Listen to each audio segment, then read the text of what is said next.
Welcome back to my channel. If it's your first time here, my name is Zach Michael. I'm a self-mastery coach, and I help people embody their authentic self. Now, recently, I have begun channeling a 8th dimensional spiritual collective known as Atrioun. And I'm here to share with you a message that they've chosen for you to hear right now. So I'm going to go ahead and tune in to Atrioun, and let's see what they have to share with us today.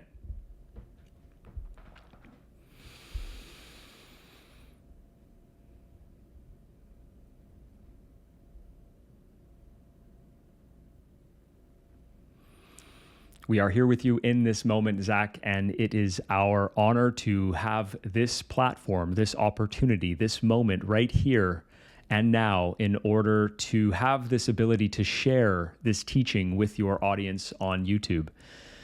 The teaching that we would like to share with your audience today is on the topic of desire. Desire is something that is not widely understood to be used in the way that it is actually understood to be used on the 8th dimension and higher. Desire is something that the spirit uses. The spirit uses desire as a way to create experience on the earth plane, because it is through experience, physical experience, that the soul has the ability to understand the true meaning or true significance of a desire that it has. Through the fulfillment of a desire, it has an experience, and through this experience, it has the opportunity to gain wisdom. When the soul gains wisdom through fulfillment, through the fulfillment of a desire, it's able to then make new choices. New choices, having gained enough wisdom through following through on desire, seeing desires through to their completed manifested form, that fulfillment. This is when the soul gains wisdom and understanding, deeper understanding as to the real meaning or purpose or value of the desire that it has. And so from the earth plane, desire is seen very commonly as something to only have if it meets with the approval of society, if it meets with the approval of family members, of media, of religion, so on and so forth. And so when someone is allowing the external sources that we just listed to influence the desire that one has, it cannot be seen as a desire that is coming from the true, authentic self of that soul, of that spirit. The spirit sees the earth plane as the most appropriate environment in which it can grow, in which it can evolve on a spiritual level. And it can only evolve on a spiritual level if it has the free will to select a desire and see that desire through to its completed form, that being the fulfillment of the desire. The soul sees the environment of this 3D physicality as the best way to understand the significance of the desire, because it has the ability to experience the desire on a physical level. It can use the physical senses in order to fully experience the desire in its fullest form. And when it does this, it gains wisdom.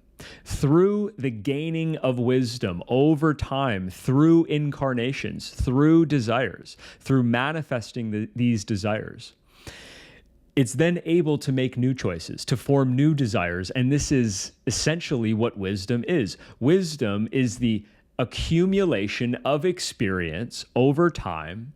And through the accumulation of that experience, it then knows. The soul then knows. It can only know something through experiencing it. It cannot know something through hearing about it, through watching it, reading it, observing it. It has to experience it firsthand.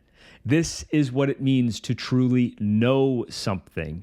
Once the soul then experiences something, it can say through its firsthand experience, I know the meaning of this. I know the meaning of this because I have once had the desire to experience this, and because I had the courage to follow through on the fulfillment of that desire, I can say that I now know this. Once the soul has gained that level of knowledge through experience, we can say that is wisdom. When the soul gains and grows in its wisdom, it then has the ability to make new choices and form new desires, which lead that soul down through this evolutionary process of gaining more wisdom.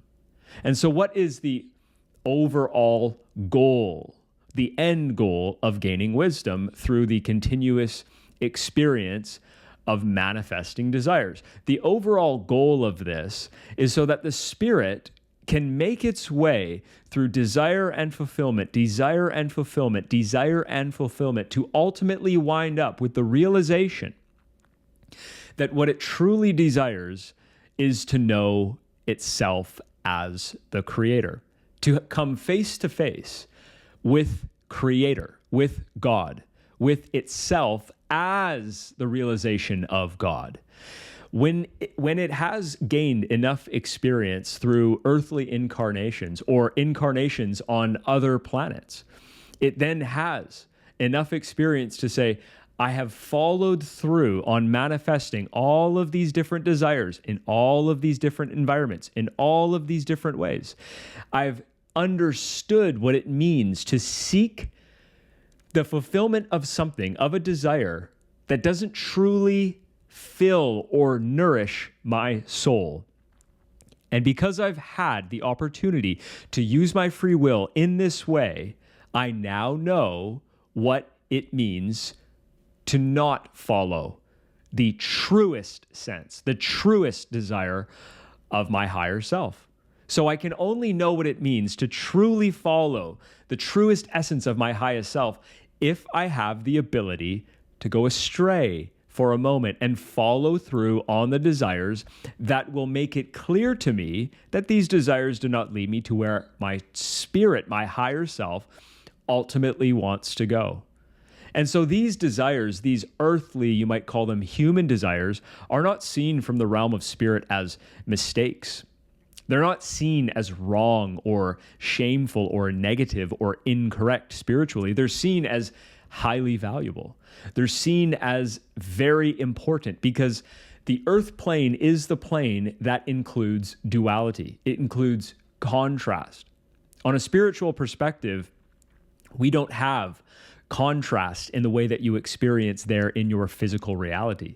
You experience physical sensations, which include physical pain. You experience emotional denseness, emotional tension, emotional pain. You experience mental anguish. All of this variety that you have the ability, the opportunity to experience on the earth plane is what makes it so valuable. And so what we see so very often is the human mind becoming unhappy with the very reality that they have the opportunity to experience this wide range of emotion. And they would rather assume that it's more beneficial to only have the opportunity to experience positive. But from a spiritual perspective, this is not something that is seen as valuable to the soul because the soul desires to come into the physical.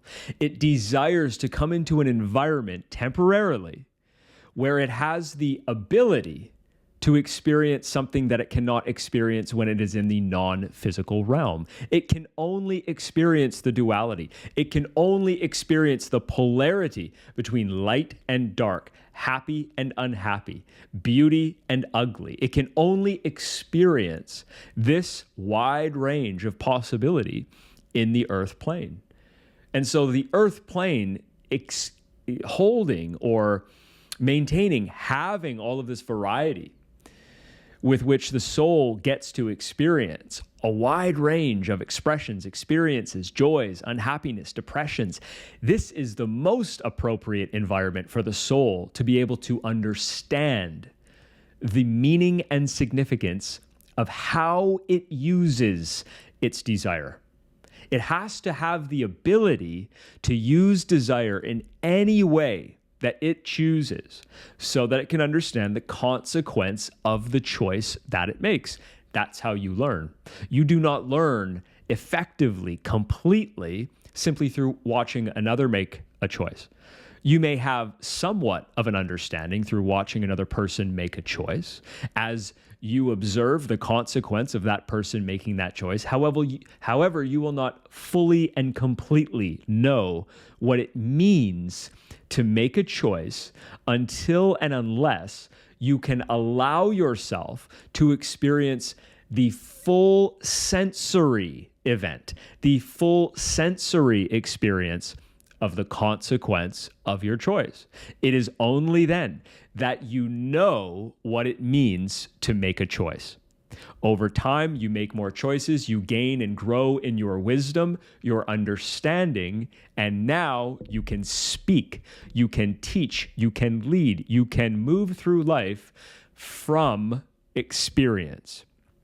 And this is the teaching that we wish to share with you on the deeper understanding, the true meaning, the true significance, the true value of desire, so that you can begin to use desire from a place of innocence. Instead of going into desire and thinking, well, this is a desire that I have. However, society would view this desire as something to be feeling guilty for, something that would justify shame, something that would justify some lower emotion, and therefore would restrict you from the opportunity of experiencing the consequence of making that choice. And so therefore, you then repress that choice, you repress that desire, and you go through life not knowing what it actually means to fulfill that desire. And so you can't actually learn in that way. You may want to vicariously experience the consequence of that desire through observing others who make a similar choice and desire, yet you will not fully have that thirst quenched because you've restricted yourself from allowing yourself the experience. And so, if this is a choice that you make, this will also be another desire. It will be an unconscious desire to experience the repression of your free will. You will know what it means to repress your free will, value the opinions, the judgments of other people, of society, of religion, so on and so forth, whomever you are giving your power to. As you do this, as you place your value in the opinions and the viewpoints of others, you will then know what it means to value that and experience the consequence of it. You will know what it means to live with repressed desire. You will know what it means to live with a restricted free will, and you will then feel the guilt, feel the shame, feel the anguish as you watch others let go of guilt, let go of shame, let go of this repression, and simply allow themselves to move through life feeling innocence as they recognize the true meaning of desire, which is for them to gain experience. And as you watch other people let go and move through life, allowing themselves to acquire new experience through which they gain new wisdom, through which they're able to make new choices that lead to new consequences, new growth, new learning, new wisdom. As you watch this, you will feel that consequence, that pain of repression, that pain of holding down the free will of your true self. And once you have experienced that long enough, until you decide, I can experience this no longer. I am no longer willing to create the experience of repression. I am no longer willing to watch other people experience the consequence of their free will and enjoy the understanding and the depth of wisdom that comes as a consequence of this. When you reach that threshold of saying, I will go no further, you will then decide to make a new choice. You will decide it's up to me. It's up to me to understand that I am innocent as a way of being. My innocence is something that is inborn, and it's up to me to realize this, to remember this. And I can only remember this, I can only know this if I see desire as a way for me to gain wisdom and grow. as you use desire in this way, you will know in your body, you will know in the depth of your being that you are here to grow. That is the point of the earthly physical dimension as seen from the perspective of spirit. The spirit temporarily embodies in this physical form and has done so countless times in order so that it may have the opportunity to grow and evolve in its understanding of itself, to ultimately see itself as the creator. And in order to ultimately see itself as the creator, it must let go of repressing its ability to create. Creation is only experienced when the soul uses its free will to first have a desire and see that desire followed through until its full and complete manifested form. When the soul allows itself to follow desire through until its completely manifested form, it then knows what it means to create. Creation is recognized when the soul allows itself unobstructed creation from idea, from inspiration, from desire through until manifestation. That is when the soul recognizes its God-given ability to co-create, to have the desire for an experience, the desire for a relationship, the desire for a business idea, the desire for something, an experience in the physical form. When it has the innocence, when it lets go of the guilt, lets go of the shame, lets go of valuing the opinions of others, and simply says, I know that I have this desire because I have the need to understand the meaning and significance of this desire. Then the soul has the ability to see that desire through until its full manifested form. Then it can experience it. It can put its hands around it, on it, touch it, taste it, smell it, experience it in its full sensory experience. This is when wisdom is gained. This is when the soul grows.